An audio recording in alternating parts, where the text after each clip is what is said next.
అలాగే ఇక నిరుద్యోగుల గురించి ఆ నిరుద్యోగుల గురించి ఎంత కొట్టాడంటే డప్ప అంత కొట్టాడు. 20 లక్షల ఉద్యోగాలు ఇస్తాం అన్నాడు. ఇవ్వకపోతే 3,000 రూపాయలు నిరుద్యోగ భృతి అన్నాడు. ఇది రెండోసారి మోసం, మొదటిసారి కాదు. అప్పుడు కూడా అన్నాడు 2014లో కూడా నిరుద్యోగ భృతి అన్నాడు, మోసం చేశాడు. ఇవాళ మళ్ళా 20 లక్షల మంది ఉద్యోగాలకి ఇస్తాం, లేకపోతే 3,000 చొప్పున ఇస్తాం అన్నాడు. 3,000 చొప్పున మీరు ఇస్తే 7,200 కోట్లు ఇవాళ మీరు బడ్జెట్లో పెట్టి ఇవ్వాలి. బడ్జెట్లో పెట్టి ఇచ్చారా? ఇవాళ అది మోసం చేశారు.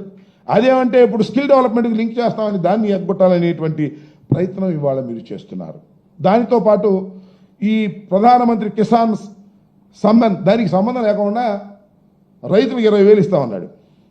ఏడాదికి రైతులకి ఒక్కొక్కరికి అన్నదాత సుఖీ భవ పేరు బాగుందిగా, తల్లికి వందనంలాగా అన్నదాత సుఖీ భవ 20,000 రూపాయలు ఇస్తామన్నావు. ఏది 20,000 రూపాయలు? ఇవాళ మొత్తం ఈ రాష్ట్రంలో 53,58,266 మంది రైతులు ఉన్నారు.